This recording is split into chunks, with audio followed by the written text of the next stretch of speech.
forward button and start us off. Good afternoon, everybody. Welcome. My name is Jennifer Harville. I'm with the Tug Hill Commission in Watertown, New York. On behalf of the Tug Hill Commission, Region 6 of the New York State Department of Environmental Conservation, and the Hamilton, Herkimer, Jefferson, and Lewis County Soil and Water Conservation Districts, welcome to the last presentation in the virtual Black River Watershed Conference.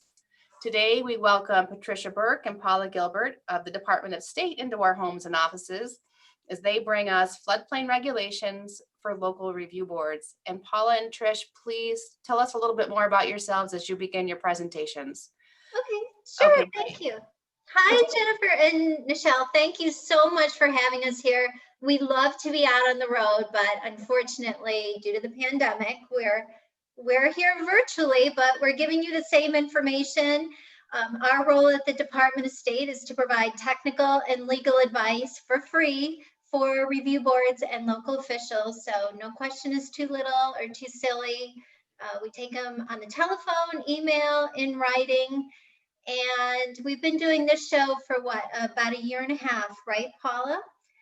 And as a shout out, I would like to also thank the Tug Hill Commission for having us. And also a great resource for you is the New York State Floodplain and Stormwater Managers Association. And I better tell you their website, it's super easy. It's nyfloods.org, New York Floods with an S.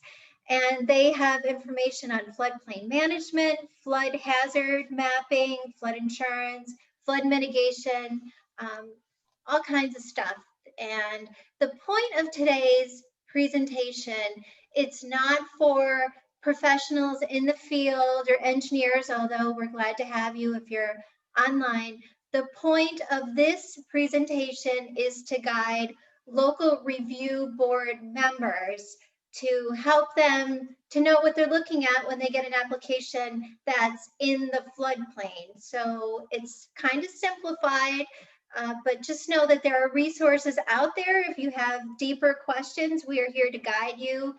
And your floodplain manager is available to guide you, and the counties can help. So you do not have to go it alone. So flooding comes in a lot of different forms. It comes in stormwater, it comes in riverine, groundwater, and even coastal, depending on where you live. And they all need to be planned for and mitigated in different ways. And sometimes these different kinds of flooding combine. And fortunately, we have land use regulations that can help to guide development. And when we understand regulations that affect land uses in the floodplain, we can make intelligent decisions and reduce the impact on our important natural resources. So next, Paula is going to be advancing our slides for us today. So this is an interesting picture. This is back during the floods, Superstorm Irene and Sandy. This is the Delaware River that flooded down in the town of Walton in Delaware County. And I want you to take a look at the McDonald's sign. We all know how big those Golden Arches signs are, but you can see that this main drag is pretty well flooded. And Dalton is pretty far inward from, the Atlantic coast. So we have a superstorm and it pushes all that water up the Susquehanna, up the Hudson River, up the Mohawk. And I want you to remember this picture because later on in the presentation, we have a picture of this same municipality from the late 1800s or early 1900s. And the only reason you can tell it's the same picture is from the mountains, those two mountains that you see in the background. So this is a quote from Gilbert White, and it says, "Floods are act of God, but flood losses are largely acts of man." So all of the loss that we see as a result of flooding and stormwater and poor planning, that's all on us. That's our fault because we've developed in the floodplain and in the flood fringe in some places where development really doesn't belong. And so, this is what we end up with when we have development where we shouldn't be developing. Next slide, Paula. There's nothing like a chart to put things in perspective. And this one comes from the governing analysis of the standardization of the US Census data from the IPOMs. Boy, that's a mouthful.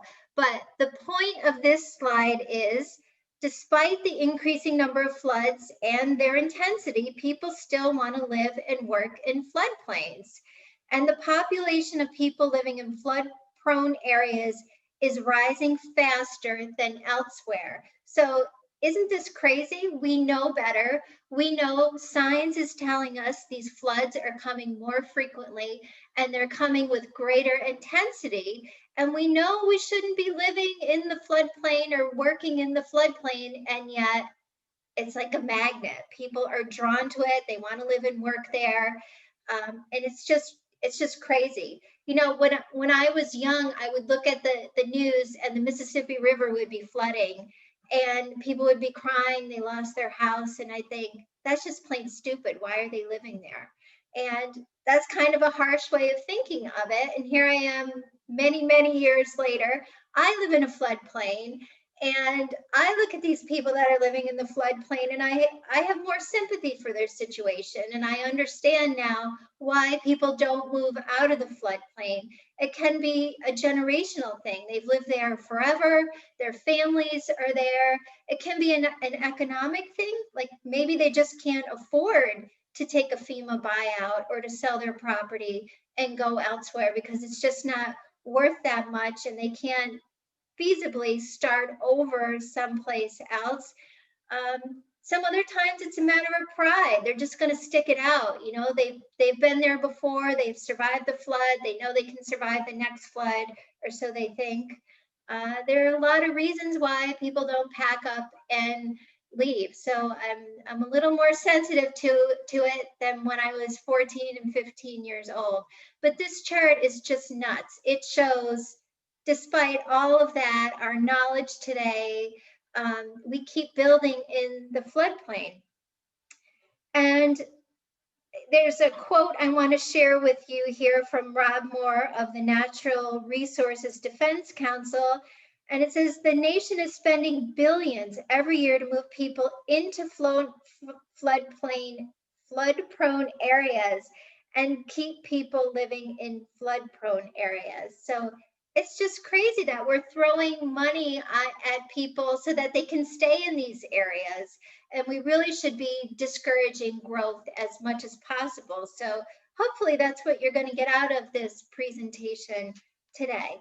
So next slide, Paula. And because of this growth, we need to regulate floodplain development for several reasons. Number one, it's now in the New York State residential and building codes. We need to regulate development so that flood insurance is available, so that we reduce the potential damage for any new development and we avoid adverse impacts to neighboring properties. And finally, to promote safety for the public and the emergency first responders. So I see that all the time when people are building in the floodplains. They're like, well, it doesn't matter if you stay during a hurricane or a flood. If you're hurt and you need help, the first responders are still going to come in and get you or try to get you. And you're putting them in jeopardy, even though you decide you want to stay when you've been told to leave or advised to leave. It's really unkind and arrogant to stay because you're not only putting your own life in jeopardy, but you're putting your emergency and your first responders in jeopardy too. And before 1968, floodplains were generally not regulated and flood insurance wasn't available for anyone living in the flood-prone areas. But in the 50s and 60s, we had massive flooding across the United States. As I mentioned, you know, the Mississippi was always flooding, and that cost billions of dollars for flood disaster relief. And the U.S. Army Corps of Engineers and other federal agencies found it increasingly difficult to identify cost-effective flood-controlled measures. So something had to be done. And in 1968, Congress passed the National Flood Insurance Act, And that created the National Flood Insurance Program, the NFIP. We'll be talking a lot more about that coming up. And that was important because it made flood insurance available for the first time to all residents who were living in these flood-prone areas. However, the communities had to agree to adopt minimum building and zoning standards regulations for any development in those flood-prone areas. And the primary standard under the NFIP is that any new structures or substantial improvements to existing structures, they had to be elevated so that the lowest floor of the entire structure, including the basement, is above the elevation of the 1% chance of flood. And I would like to remind you, Paula will probably keep saying this throughout the show, the New York State building codes that, developers will say, well, we're building the code, we're building the code. That is the bare minimum. So if you're all right with living with the bare minimum, congratulations, but it's always better to have something above and beyond the bare minimum, right? If you were jumping out of a plane, when you'd say, I'll take the base level parachute, I don't need the one that's 2 or 3 levels up from that. I'll take the bare minimum, the base, and cross my fingers and hope for the best. And I hope you want more than that for your communities. And maybe when you're reviewing applications, you'll suggest to the applicant, this is the bare minimum. Do you want to go a little better? Because you're bracing for these storms, but we know that the storms are coming more frequently and they are more intensive. So maybe you want to ratchet it up just a little bit more. Next slide. And too often boards see their job as just, waving their hand through the development process and saying, okay, then rather than actually serving as a valuable check for development and the consequences of that development. And floodplain management is your responsibility at the local level. It's not FEMA's, it's not DEC.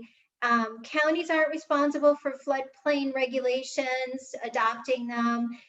They're not responsible for the administration or the enforcement either. It's fully within cities, towns, and villages. So this is why it's extremely important that local review board members know what you're looking at, because you were the first check in this process. If it gets by you, who knows where it's going to end up.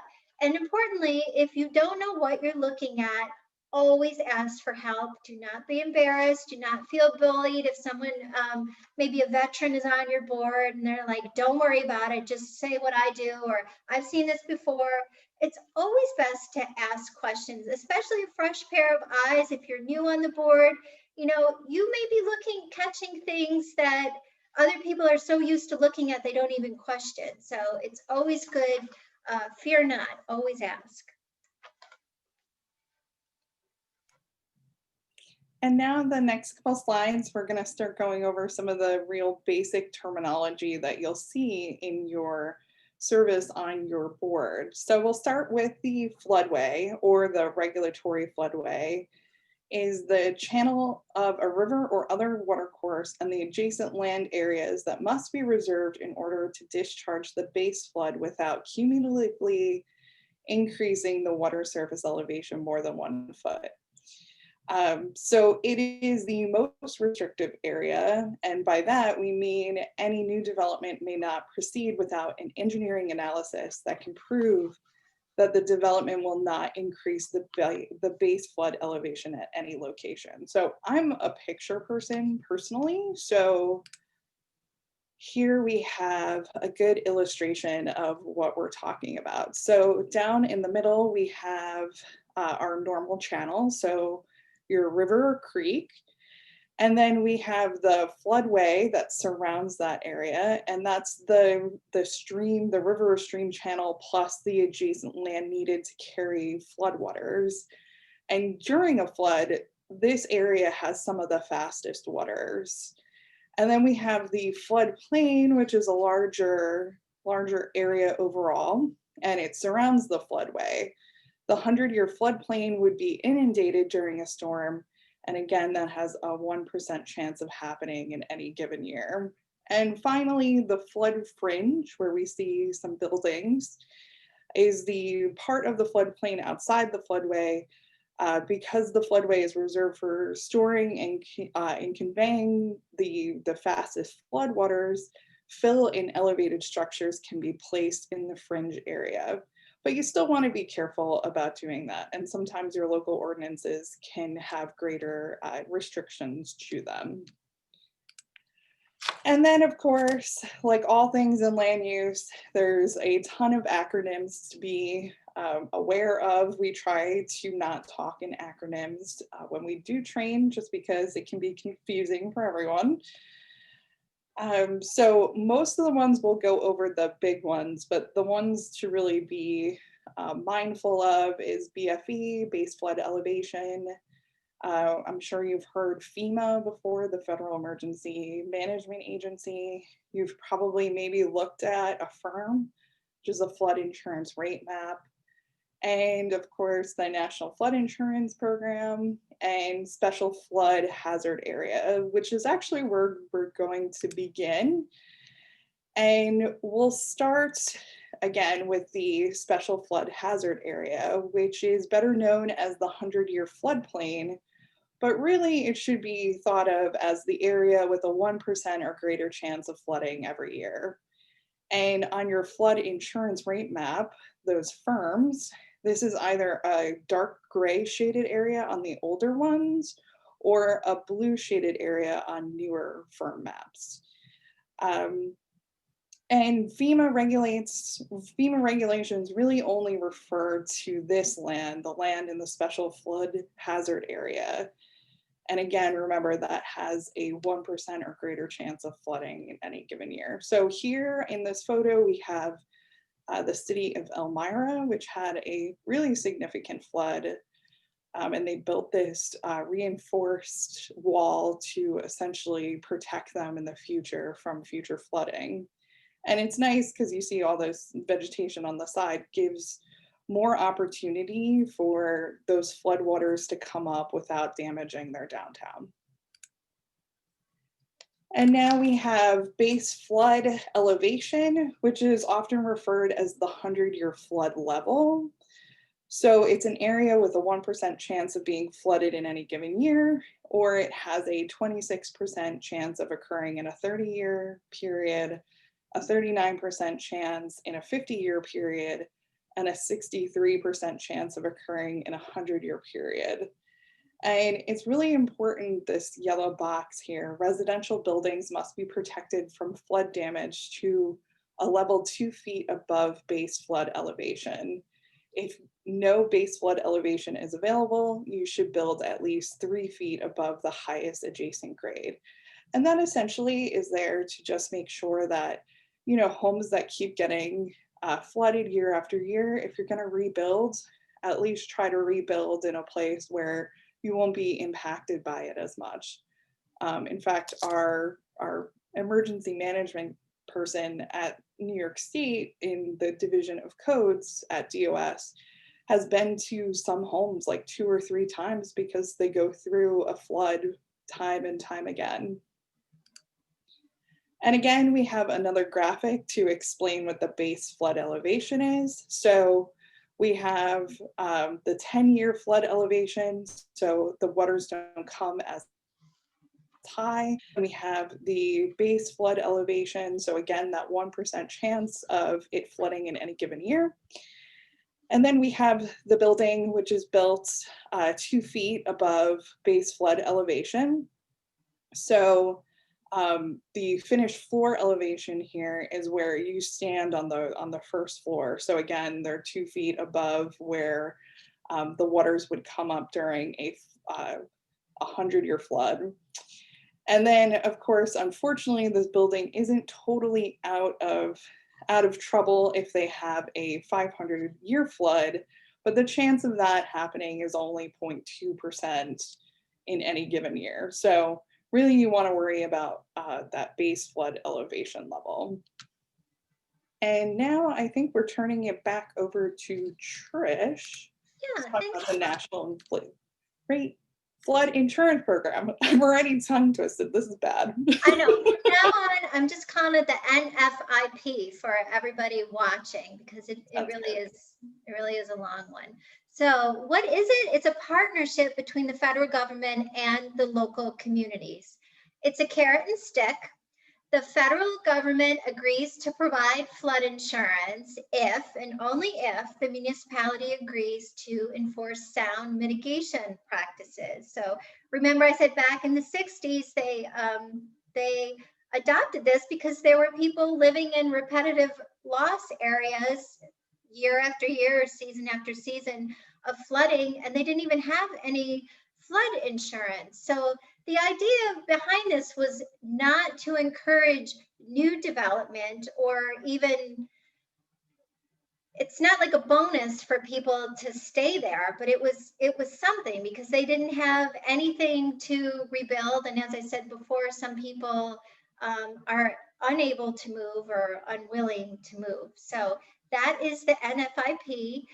Next slide. And it is a voluntary program with your municipality. You do not have to participate. It's based on a mutual agreement. And if you participate, the community does not have to do any mitigation measures for existing structures. That is, they don't have to retrofit or protect or remove any existing structure. But the municipality agrees to enforce sound floodplain management, which means enforcing floodplain development standards for new development or development with substantial improvement. So example, if it's destroyed 50% or I don't know, 90%, that would be considered a substantial improvement, because you're practically making over the structure.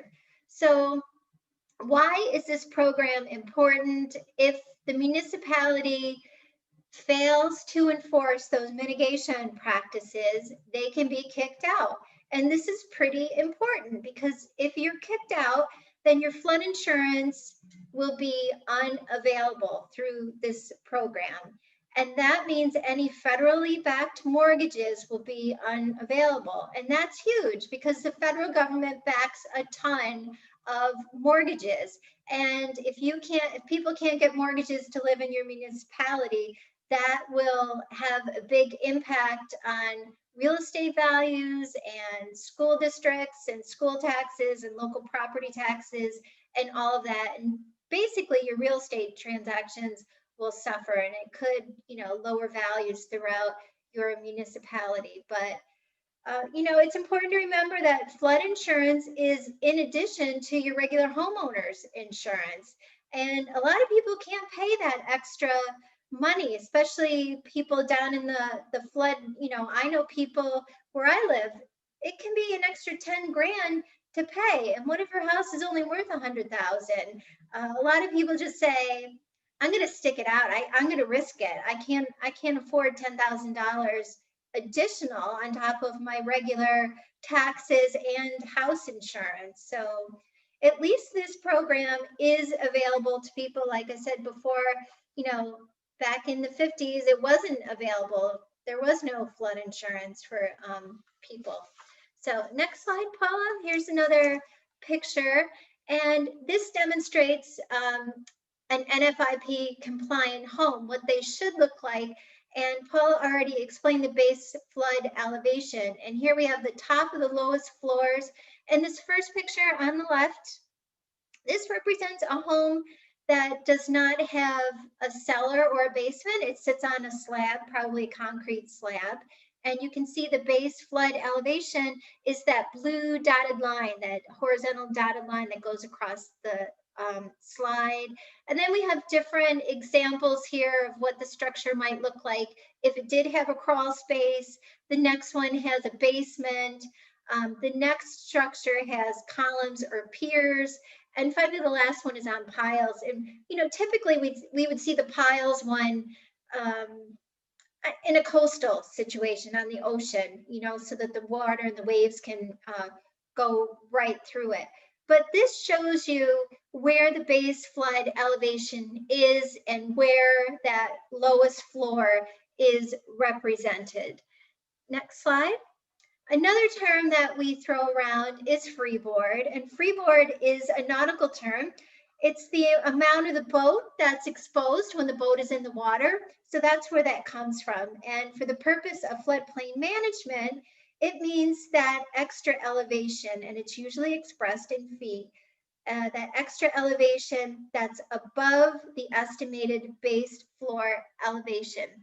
So you can see the BFE, I can't really point on my screen, it's the blue line to the right under the top of the lowest floor would be just under that window. You could, thank you, Paula. And the freeboard is that sandwiched area in between the BFE and the top of the lowest board. So why is the freeboard even important? It accounts for wave action, debris, and climate change according to FEMA. So this is pretty good because your maps may not be current.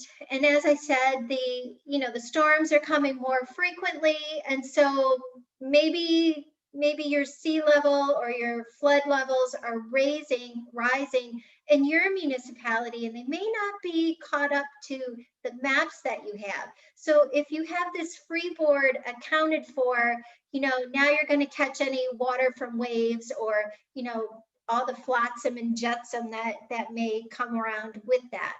And the New York State Residential Building Code requires that you build to a level 2 feet above that base flood elevation. And your local laws may have older standards, but the freeboard requirement must be enforced. And having freeboard provisions provides a margin of safety for new development in poorly mapped areas, and it helps owners to avoid unpleasant surprises if the area is restudied for new flood maps. Next slide, Paula. And this really brings it home. Why is the freeboard even relevant? Well, it makes sense when you see the difference in cost in your flood insurance, your annual flood insurance premium. The picture on the left, this is just a regular elevated home. And it doesn't have the freeboard accounted for. In this picture, they're paying $5,499 a year in flood insurance. Simply by elevating the home 3 feet, that 3-foot freeboard allowance, it lowered their annual flood insurance to $2,084. So that was a savings of $3,415 simply by elevating 3 feet, right? That's a huge savings. And it makes sense because you're not putting the structure, you're reducing the risk of the structure for rebuilding or maintenance. So it makes sense when you see it like that. Next slide. And limiting development in the floodplains is the most effective strategy to protect people and property. It's the cheapest and the best way to save human life, habitat, and structures all at the same time. It can protect people and property. It allows nature to lessen the impacts of flooding, while at the same time it provides countless other benefits to the community. And although existing development is a complicated problem, new development is relatively simple to tackle. And if we're going to survive and live with water in the long term, then we have to expect that our communities must limit new development in the floodplains. It is as simple as that.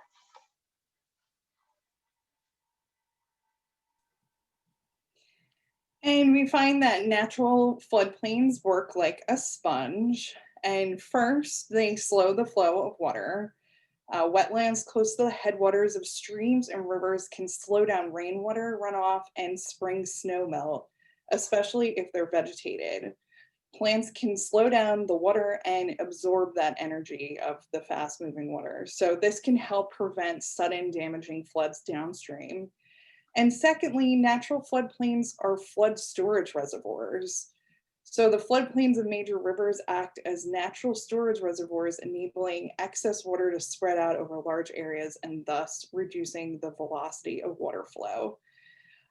Here in this picture, you can see this flood has inundated this floodplain, but essentially it's doing its job. So you have some of the trees are underwater, but essentially it's allowing that water to spread out over a large area, so it's not flooding faster downtown or downstream, especially if you have a neighboring community downstream that has a difficulty with water.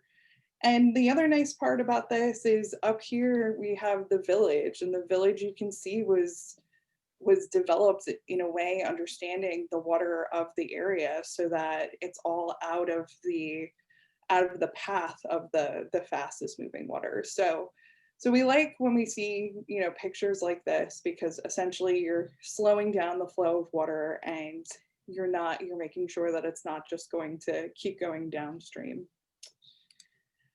And again, the most visible function of a floodplain is its ability to carry and store those floodwaters. So leaving our floodplains undeveloped will help protect your community, and these places provide other natural and environmental or economic benefits, including recreational opportunities. These are places where we normally see like bike trails and people enjoying fishing and hunting and other outdoor activities. Even more important now in these times of COVID, where we're all kind of stuck at home. And it helps with your economic development as well as tourism, because people are always looking for places to sometimes even just pull off. And I used to go to school with a guy who would go to planning board meetings, but his car would always have his kayak. So if he had extra time, he would just pull over somewhere and go just hop in his kayak and go fishing for a little while, which I thought was awesome.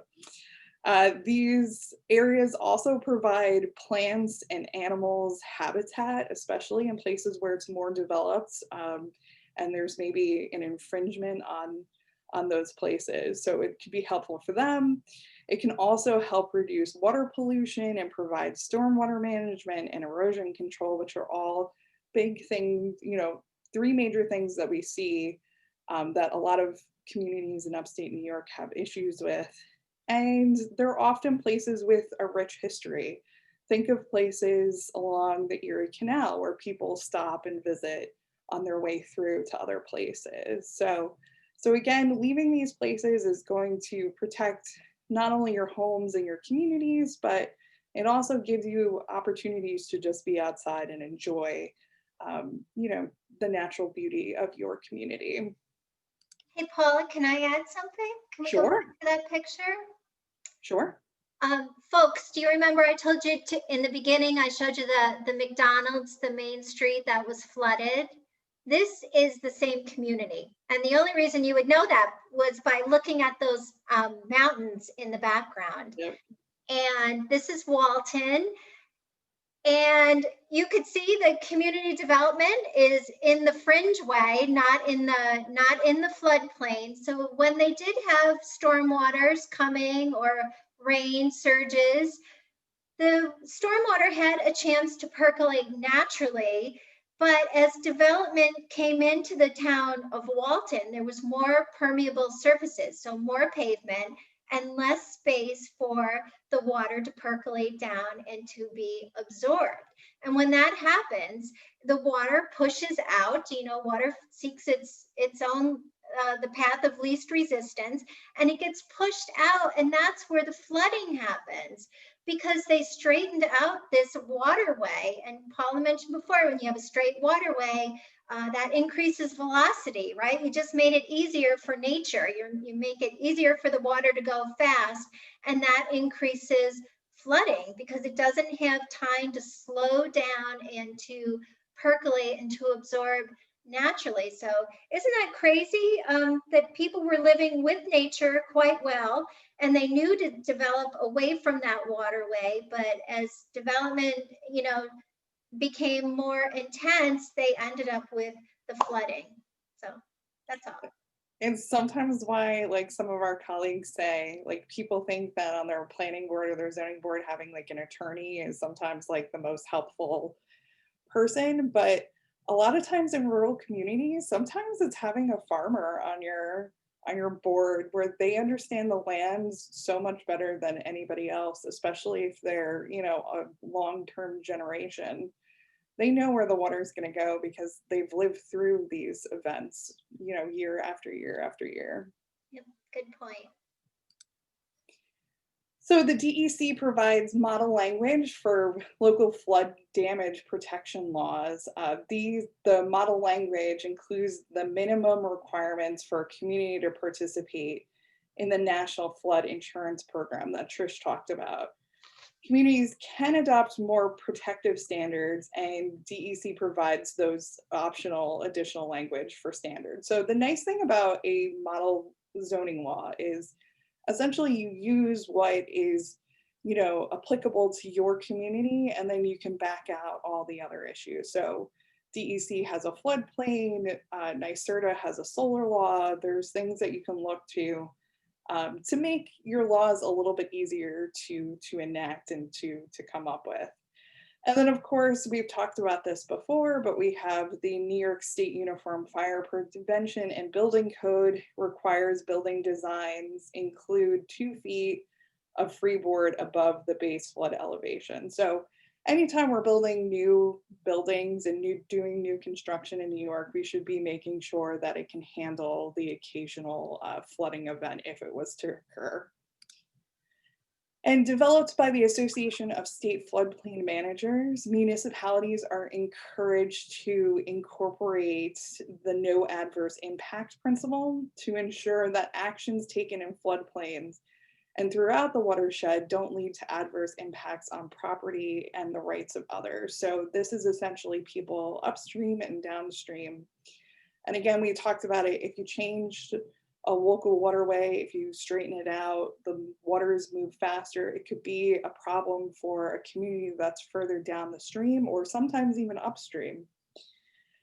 And the local adverse impact should be based on physical, environmental, social, and economic conditions. What do we mean by that? And unfortunately, in some communities, we've seen they put all of their affordable housing stock in the floodplain. So then when we see storms like Irene and Sandy, unfortunately, those housing units are the ones that are the first to get flooded. And a lot of people there are, you know, they can be seniors, which is already harder to get them out. So when you're looking at the adverse impacts of things, you want to not just focus on physical, like a building having to be demolished or the environmental, you know, impacts of water quality, but things like social and economic conditions in your community as well.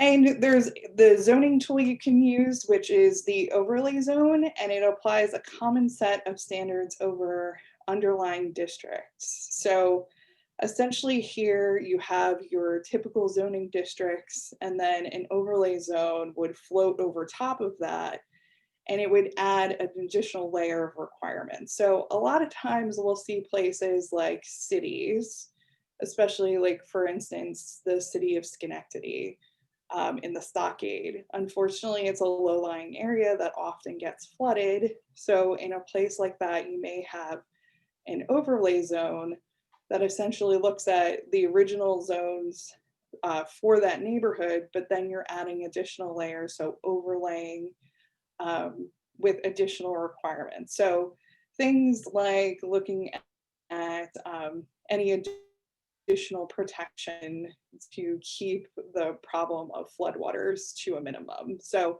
it can include use restrictions, lowering densities for those areas so you don't have as much building and impervious pavement. You could have landscaping requirements, so increased you know, plants that help with the offset of water, and standards for environmentally sensitive areas.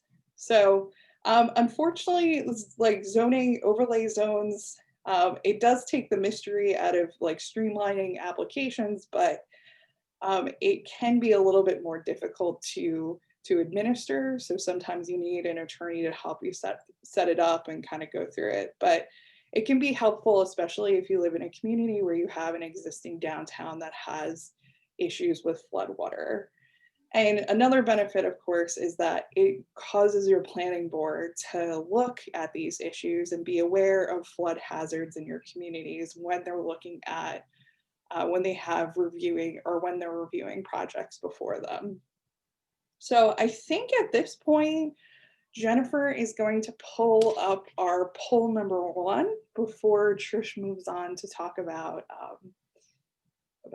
variances. So, do you live in a municipality with a flood zone? And I'm going to let Trish answer this because this is her question anyway.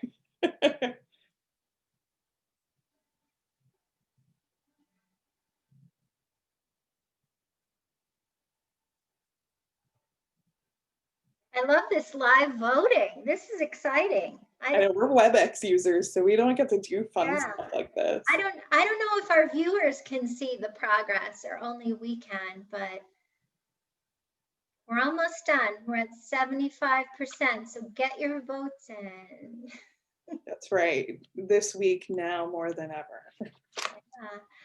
All right, so 70% of the audience live in a flood zone.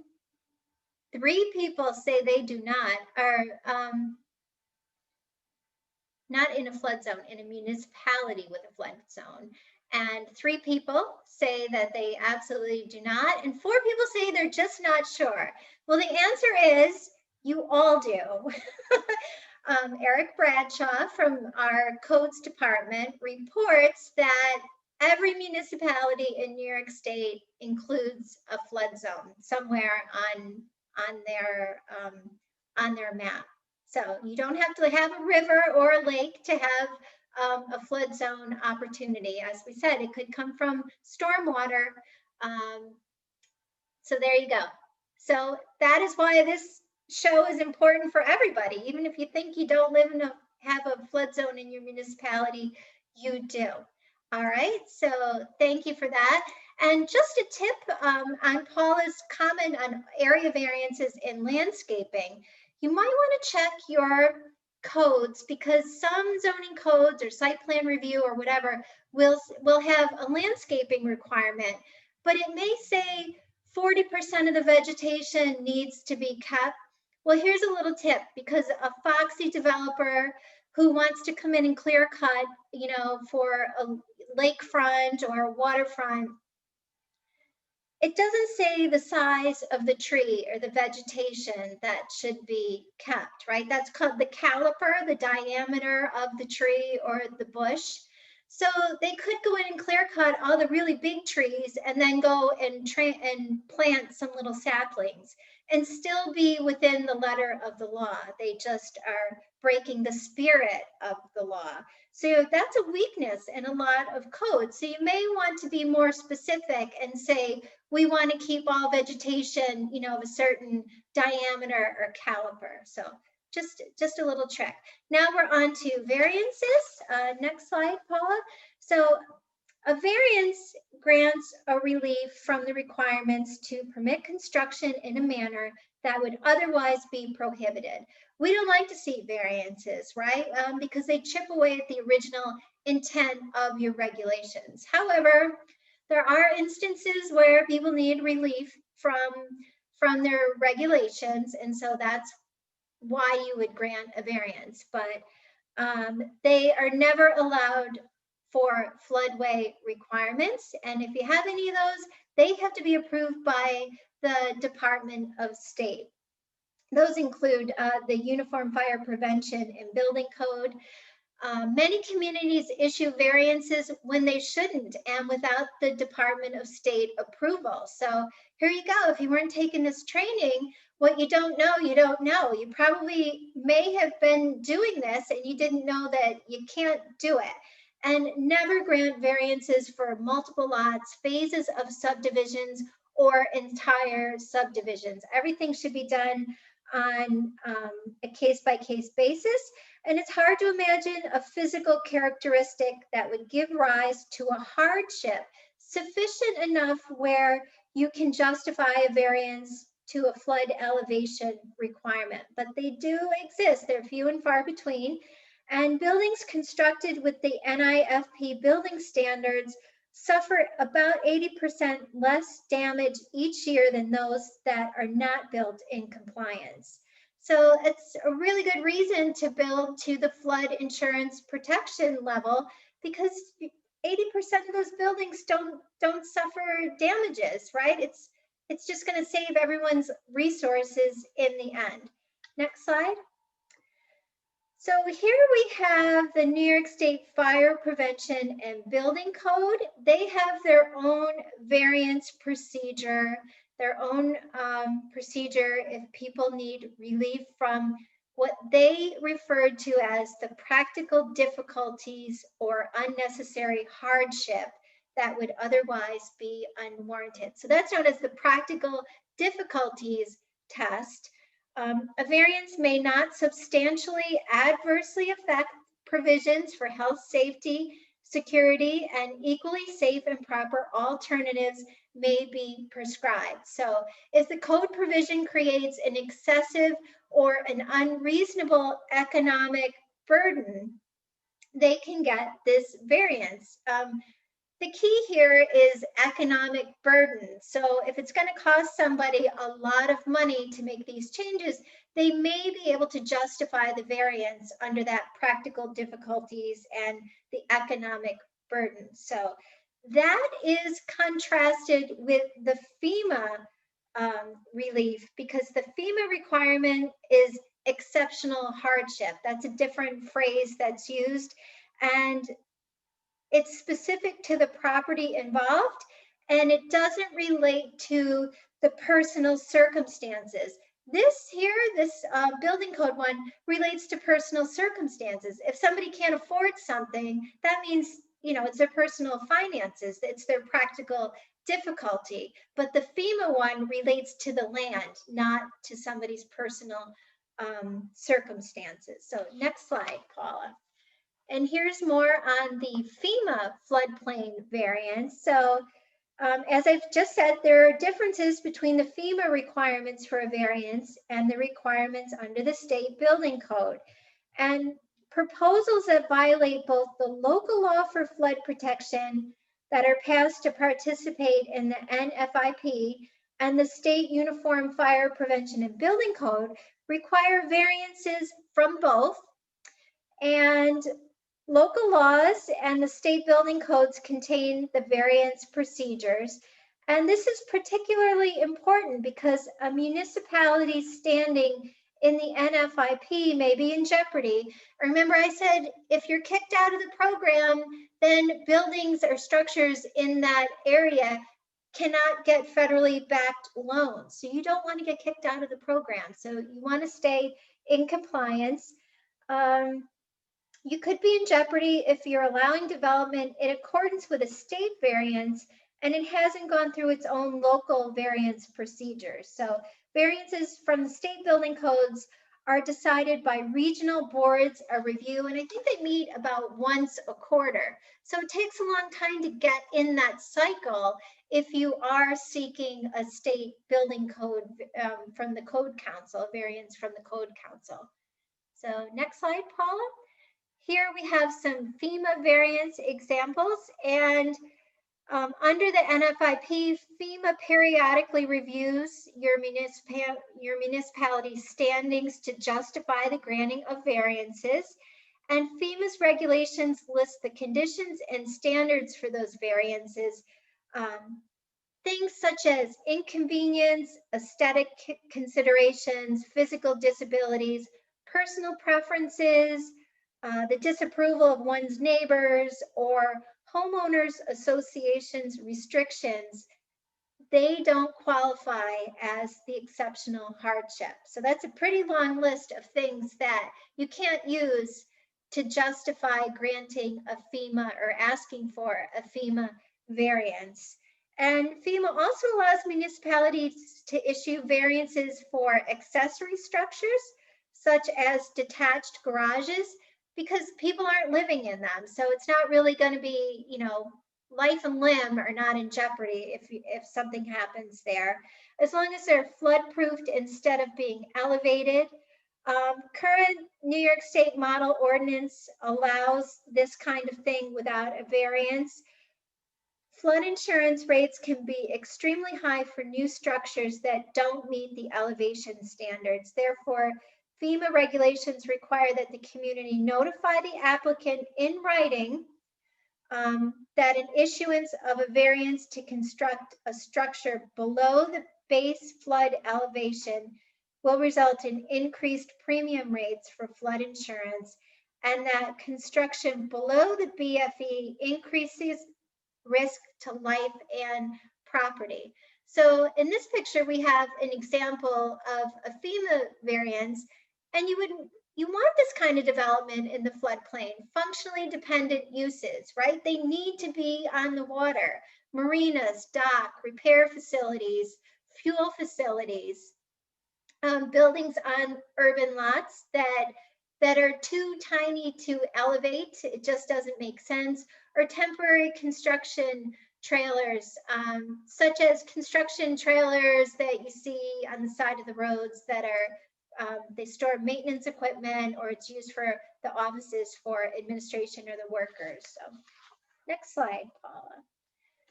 So sometimes you may hear from your people in your municipality, I can't elevate this building. It's in the historic district, or it's a historic structure. And that's not true all the time. This beautiful Greek Revival house is in the town of Owego.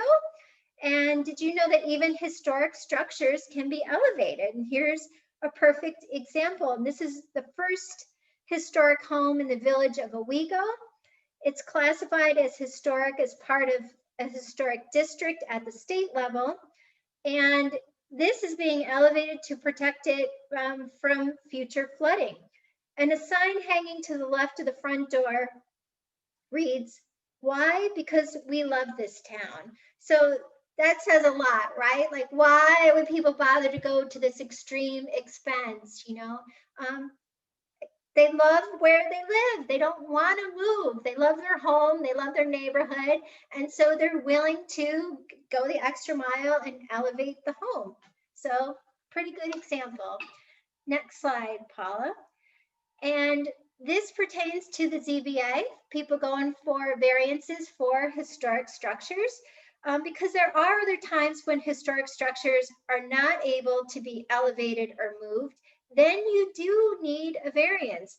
And a variance may be issued by the ZBA for the reconstruction, rehabilitation, or restoration of historic structures if the variance is the minimum necessary to preserve the historic character and the design of the structures. And the variance does not change the cost of flood insurance. A substantially improved historic building will have NFIP insurance premiums based on the elevation. And historic structures are those that are listed on the National Register of Historic Places or the State Inventory of Historic Places, or ones that contribute to the historic district. And the key here is that changes to the structure must not destroy or alter the characteristics that made it an historic building in the first place. And a certified local historic board or the state historic preservation officer must review and approve that remodeling or renovation or the addition before granting a variance. And whatever mitigative measure can be taken to reduce future flood damage must be required, such as elevating an air conditioner or using flood resistant materials. And next slide, the next couple of slides, we're going to talk about, new buildings in the floodplain, residential versus non-residential. And that would be maybe schools or commercial buildings, but new construction must be elevated and anchored. And new buildings and new construction include all improvements to existing post-firm, those are the flood insurance rate maps, structures. Those are the ones that are built after the community began regulating floodplain development. And if a building is substantially improved or it's been substantially damaged, then the entire structure must be brought into compliance with current standard for a residential construction. And you can go to the FEMA website, and they have calculators there that can help you determine what exactly is substantially damaged or substantially improved. So you don't have to, kind of guess what that is. It's a pretty simple, user-friendly calculator. And next slide, Paula, thank you. This has to do with non-residential buildings. And, the two key things here are you have to elevate them and dry-proof them. And new buildings, this is essentially just like the prior slide. But you should know that dry proofing is not applicable to deep flooding areas. That means areas that flood more than 3 or 4 feet due to hydrostatic pressure.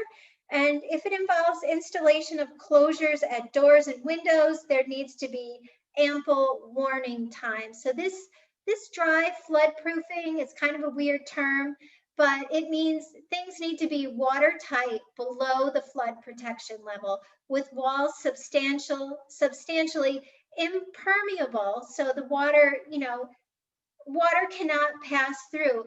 Other things in floodplains are designed so that the water, when the velocity comes through, they flow right through the building. As opposed to around the building. If they flow around the building, all of that pressure could cave in and put pressure on the foundation, and the foundation could collapse, or the building could slide and float right off of the foundation. And I saw that where I live. There are buildings from the 1700s, and they're essentially built on much higher foundations, thicker foundations, and higher.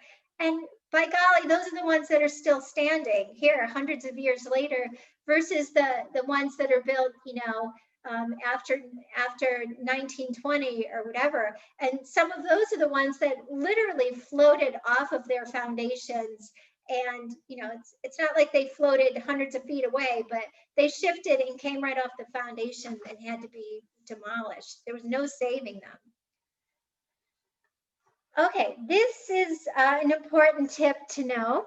Although the NFIP doesn't prohibit hazardous materials in areas, so it doesn't regulate them, it's up to you to require them to be protected from floodwaters or to reduce or eliminate damage associated with their release. So all that black swirly stuff, that's oil slick in a parking lot.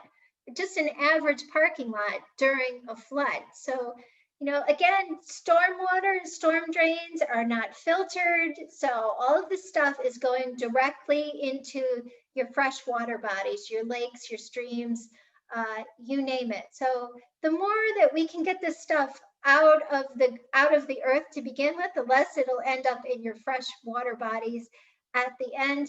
And this also has to do with, old dry cleaners or old tire dumps, or, there are all kinds of hidden places that have hazardous materials that you don't really think about and you don't know about until you have a big flood like this, and stuff is just floating all over the place and you don't know what it is, but, you could light a match and the water would catch on fire. And this isn't addressed at the flood insurance protection program. So it's up to you at the local level to kind of, catch this before it gets worse. Next, Paula. Thank you. And now we're going to talk about subdivisions. And subdivision at the NFIP, subdivision standards, you have to determine if the application or the proposal you're looking at will be reasonably safe from flooding. So there's the key word there, reasonably. And if subdivision is in the flood-prone area, you're going to want to make sure that it's consistent to minimize the flood damage, and that your public utilities and facilities like your sewer and water are located in such a way and constructed in such a way that they minimize or they completely eliminate any flood damage that could potentially happen. And you want to make sure that you have adequate drainage to reduce exposure, and your base flood elevation requirement require that new subdivisions and any other development, especially for manufactured housing communities, if they are greater than 50 lots or 5 acres, whichever is the lesser, you're going to want to include, make sure you see that base flood elevation requirement. Next slide, Paula. So that was the federal aspect. Now we're looking at the state level and New York State subdivision. You know, the whole point of subdivision is not to create an unbuildable lot.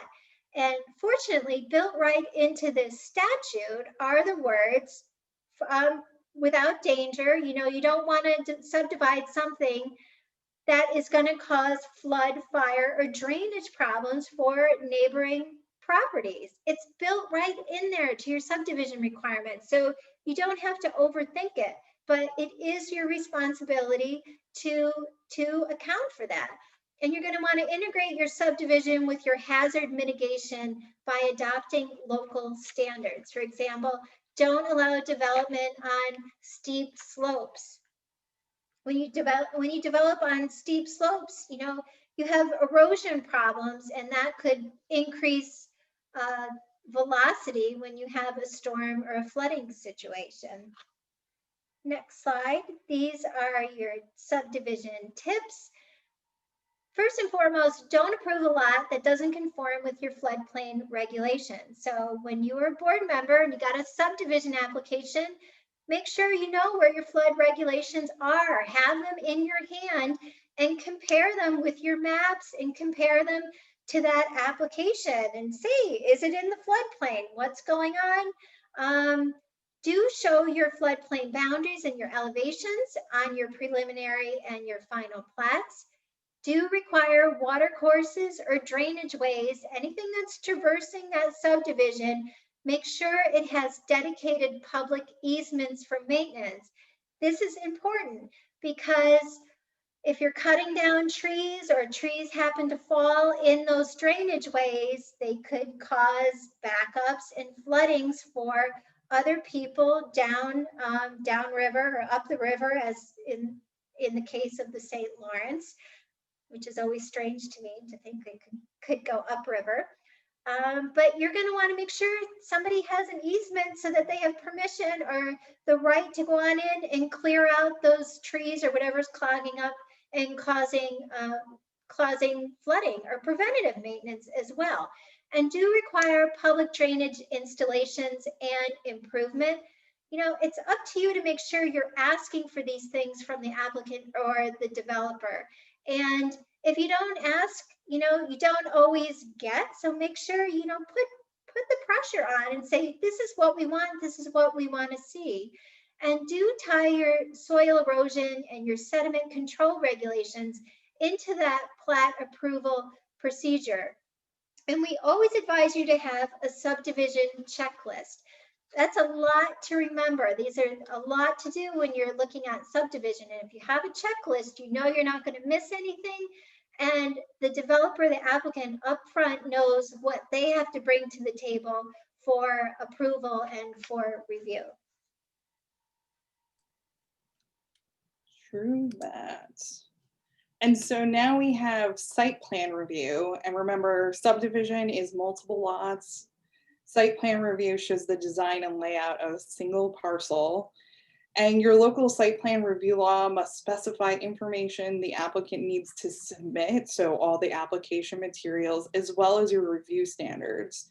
And you want to weigh those standards against the application to evaluate safety, flood risk, and drainage in order to protect the public, protect adjacent parcels, and to protect your infrastructure. And again, we like checklists, so use a checklist. The applicant will know what they're responsible for providing to you, as well as you'll make sure that you're not missing anything.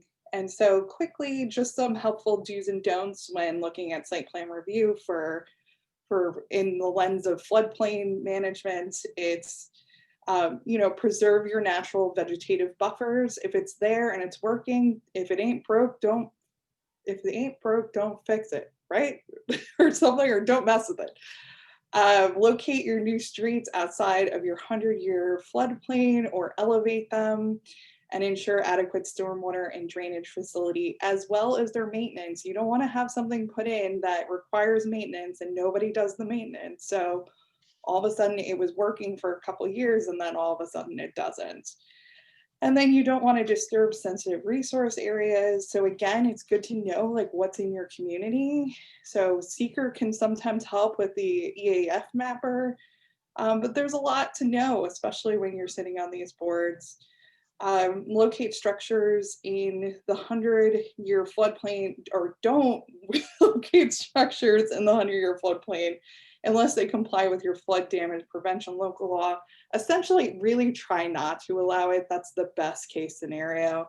And cite your critical, or don't cite your critical facilities in those 500 and 100-year floodplains.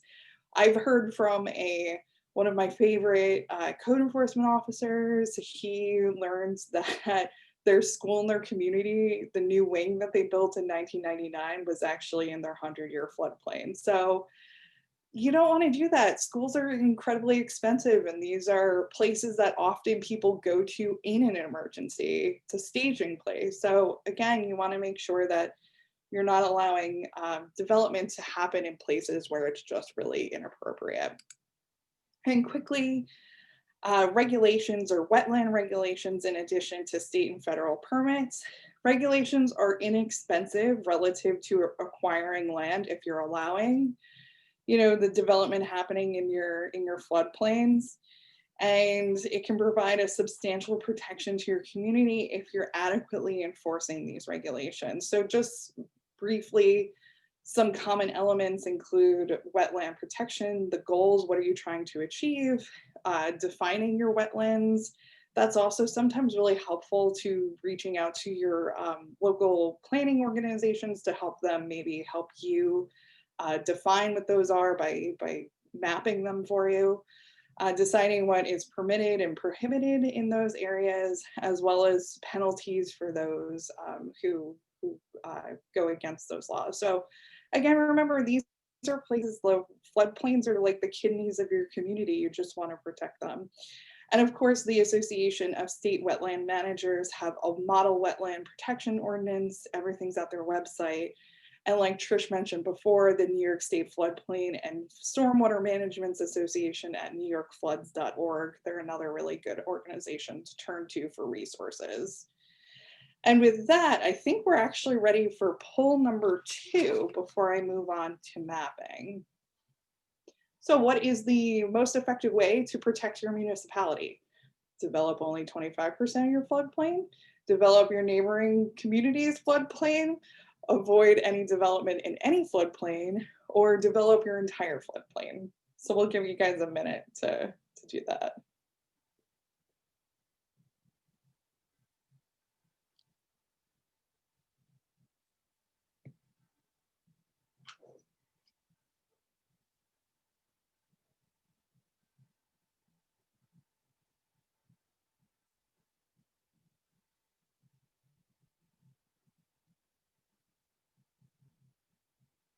All right, so it was a trick question.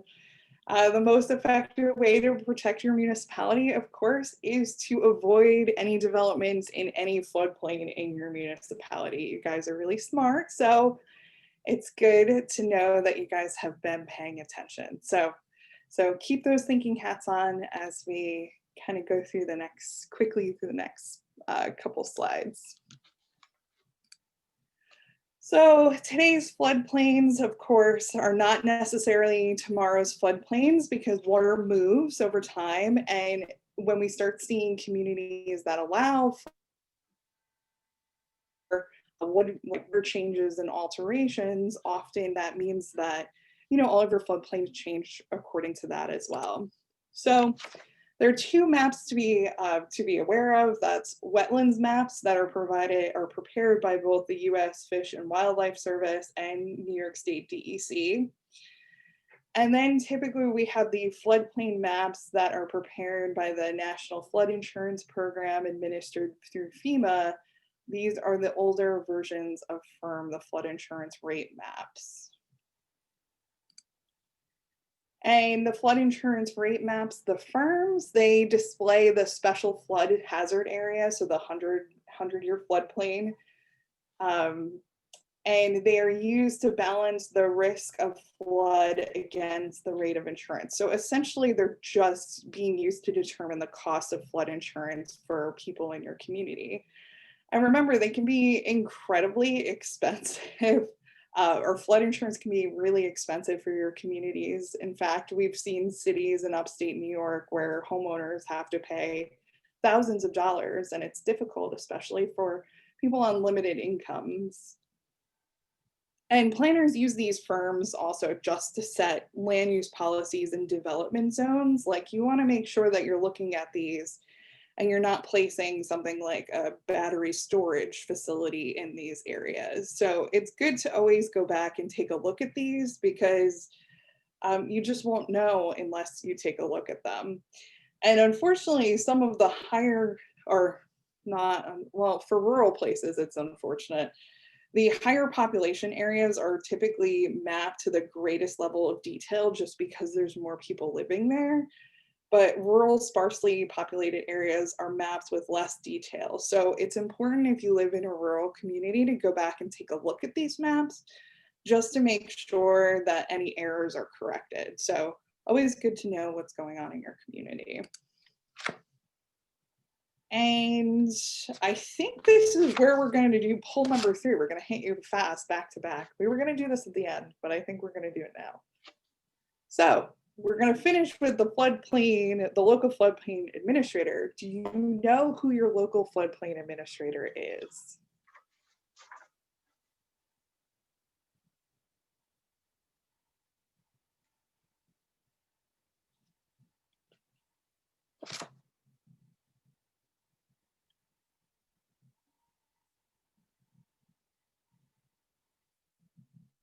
All right.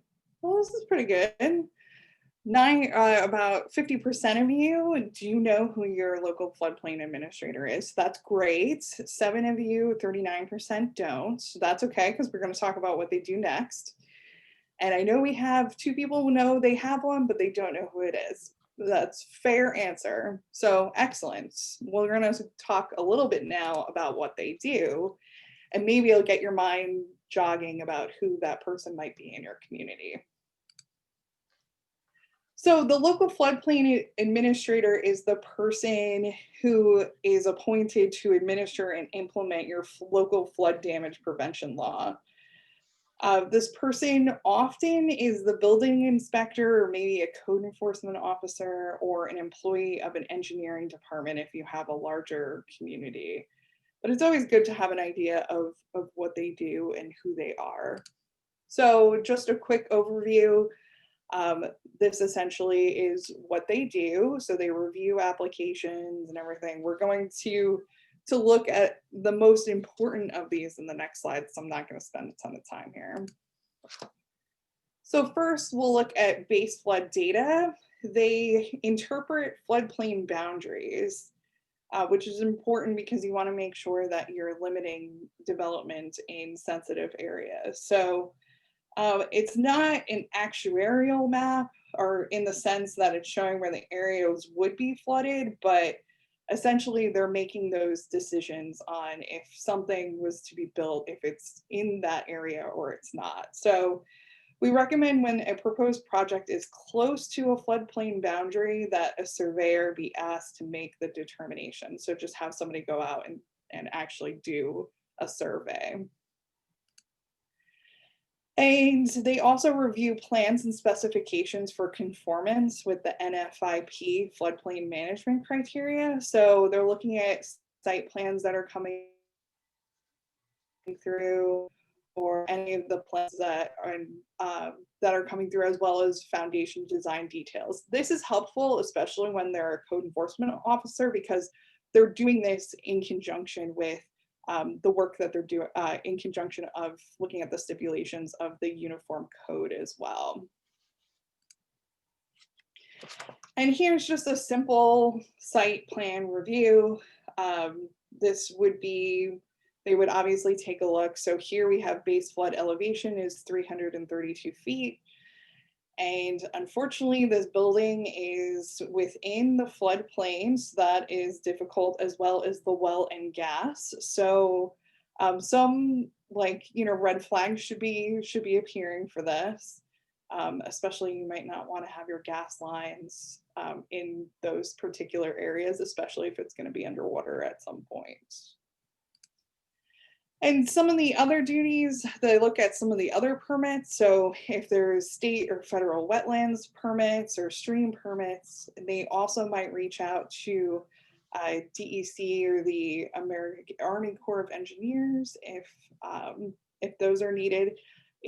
Also, it might have to go through consistency review at the New York Department of State as well. So it's important for this person to understand all the different moving layers of what a project that comes before them that sits in one of these zones would be subject to. And I think Trish takes us to the end. Okay, so thank you, Paula. Another duty is issuing permits for development in the floodplain. They're not issued by FEMA, they're issued by your local floodplain administrator, and they're needed for any man-made change in the regulatory floodplain, including elevating a structure like we have here. Next, Paula. Importantly, you need a permit anytime you are altering a water course. So it provides the required notifications of any changes in an existing water course. It lets FEMA and DEC and the adjacent communities know that this is happening. And the permit holder must provide maintenance for the altered portion of that water course in perpetuity. So it's really important to make sure, number one, that you know that you can enforce this at the local level, even when properties change hands, boards change. You might not know that you have the authority to enforce the conditions of this permit, because as Paula mentioned before, when you are straightening a water course or changing it, you could be creating a problem upriver or downriver for somebody else. And you want to make sure that if you are making any kind of change, that you're allowing for the same amount of floodwaters to be managed with the new change. So you're not essentially making it worse than it was before with your change. Next slide, we have the elevation certificate. And this is completed by a surveyor, and it documents the building's elevation. The surveyor does not determine if the building is compliant. The municipality has to review the information on the elevation certificate to verify that the elevation requirements are met prior to issuing a floodplain development permit. So how is the certificate used? It's part of the NFIP requirements to certify that a building elevation so that the policy can be rated properly. It provides the elevation information to ensure the building complies with community floodplain management ordinances. And an example of that is floodproofing, but the elevation certificate does not replace a floodproofing certificate. Next slide. What's not included on that list?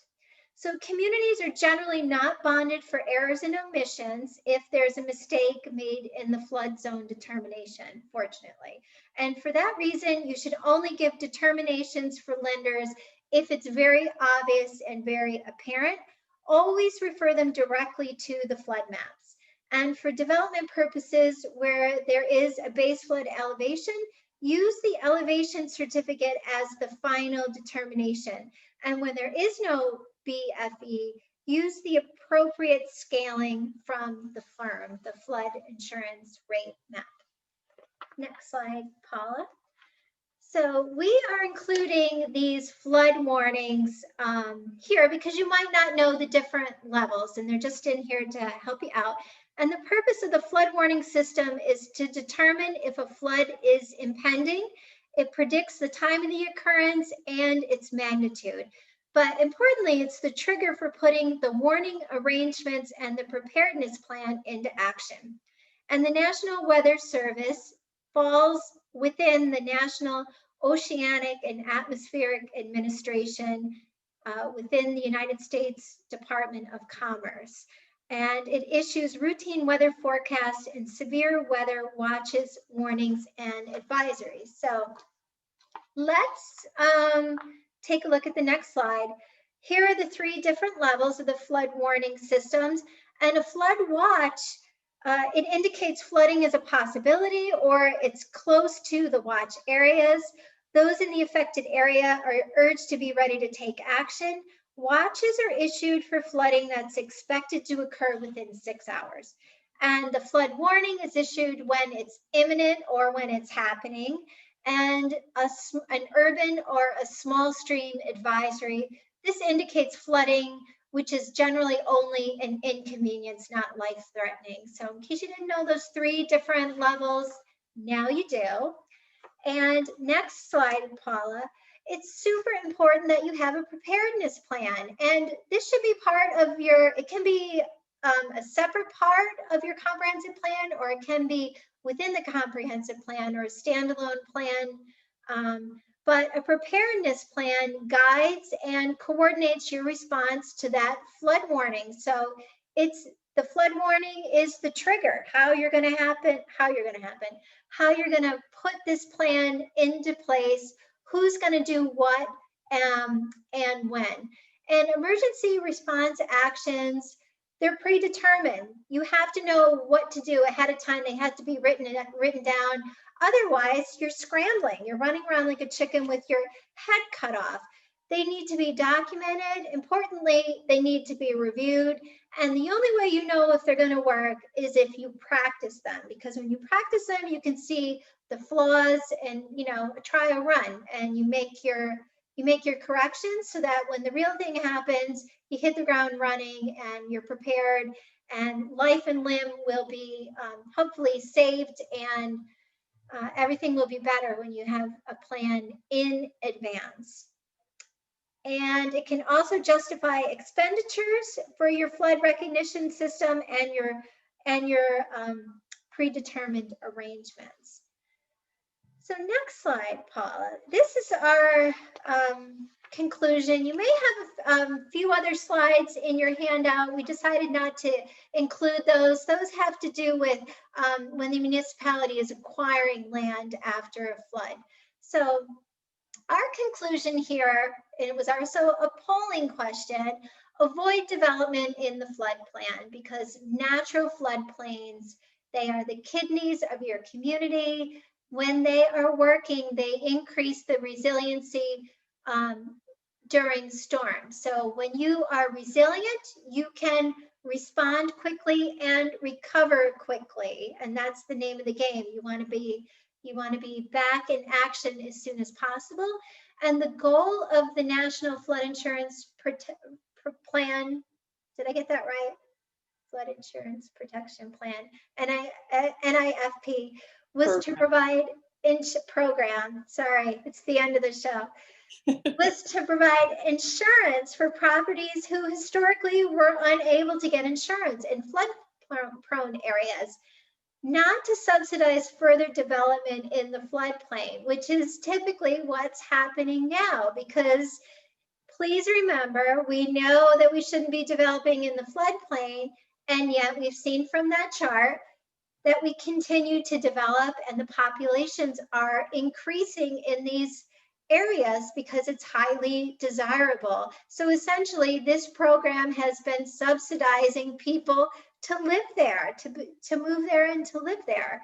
And that wasn't the point of it.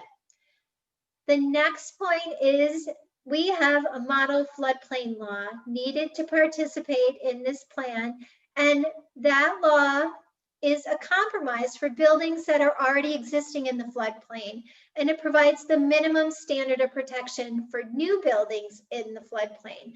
And remember, I warned you, those are minimums. And do you really want to have the base minimum in your community? Because we see repetitive loss, we see these storms increasing. Here we are in Louisiana, 5 storms in how many weeks they're getting nailed with? I sure would want more than the bare minimum if I lived down there and I was getting, you barely recover from one, or you don't recover from one, and the next one nails you. And we have more examples that build on these concepts and philosophies and go further than this law. And they are available from the Department of State Office of Planning and Development's model laws to increase resiliency or resilience. And some efforts have even restored natural floodplains after a storm to increase that resilience. And those pictures are included. Well, one picture of that is included. You know, restoring the wetlands and daylighting streams and all of those natural things that we should be doing have benefits that really pay off in the long run. So I think that's about it, Jennifer. What do you think? I think you covered a lot. I learned a lot. Thank you so much. Nichelle had a question for you. I don't know if you ladies can see the chat or not, but I can read this question for you. She'd like to know who covers the cost of a survey if a floodplain is in question. Is it the landowner? Oh, surveys are, yeah, surveys are private. Yeah. So yeah, you would probably, the person is the applicant, the homeowner, or the property owner is the applicant. Typically, when you have those requirements, it's on the applicant to cover the cost of those. Okay. Although we should probably also put that a reminder that if you are in over your head as a planning board or zoning board member, if you have a local law, you can hire your own help to get you through your review and charge it back to your to the applicant. But you have to have that by local law. Yeah, in over your head. Is that a flood pun, Paula? Is there any other questions for anybody has? Please put them in the chat box. And while you're thinking about that, I'd just like to say, again, we recorded today's webinar and we'll post it on our website along with the handouts that Patricia and Paula presented on today. I'd like to give a special thank you and a shout out to Tom Voss, who is joining us today, and Nichelle Swisher, one of our panelists. Tom with the DEC and Nichelle with the Lewis County Soil and Water Conservation District, along with myself and my colleagues here at the Commission, were on the original Technical Advisory Committee, there it is, to when the watershed plan first came out. So I'd like to thank them both for starting this important watershed work, which is, we've been doing this 10 years now. So this would have been a 10-year anniversary celebration of our watershed conference, and it just didn't happen. Not sure when it's going to happen, but we want to thank everybody who attended, especially if you attended from far and wide and you attended multiple sessions. Boy, I don't know what's next. I don't know if we'll be meeting in person next year. I'll be doing another series of webinars, but if you have ideas or comments or feedback for us, feel free to reach out to me or Nichelle or any of us. So, and I realized our last slide didn't have our email address. It didn't. Get in touch with us is localgov, G-O-V, at dos.ny.gov. And so if you come across questions about anything, and I mean anything, we get some interesting questions, even for security guard licenses. If you, it is the go-to place for assistance, but we're here especially for our local officials and planning board and zoning board members. So always feel free to reach out to us. Nobody's at the office to pick up your phone. So you could always leave messages there and we can call you back there too. All right. I am working on putting your emails right here in the chat box for you. Yep. And you can always get in touch with us. It's first name dot last name at dos.ny.gov. So that's there as well. Feel free to send us some email. Fan mail is always appreciated. I am going to, I'm going to do something crazy here. Tom Voss, you have been promoted to a panelist. If you're there, Tom, you can with no warning. Jen, while you were waiting for him, I wanted to say thank you for hosting all of these. Thank the Tug Hill Commission for hosting all these Zoom. For now that you're a professional Zoom, we'll be looking forward to see a professional Zoom in the future. You've Right. done a great job. Yeah. Oh, thank you. I appreciate that. I appreciate your support in doing this. I think we scared Tom away. I mean, I think he just logged off. So Tom wanted us all to know that DEC can provide assistance to the communities through their flood hub. And he's giving us an email here. Mary Binder, I will put that in the chat as well. Okay, there you go. Thanks to Emily. Emily Sheridan's joining us too. Thank you for all your support and your hard work, Emily. Being the Eastern Great Lakes Watershed Coordinator, I appreciate that. Anybody else have any comments or questions for us? And if not, I will bid you all have a great evening and hope to see you all soon. Oh, there's one, Robert Rose. How do you, oh, certificate of attendance. I put that on my to-do list. Once I get the attendee sheet, we can create a certificate of attendance and let you give it to everybody that attended. So, all right. Well, thanks for having us. We appreciate it. Thanks for your time. Thanks, ladies. Thank you, ladies. Bye. We'll Bye-bye. talk to you later. Be well. Thank you.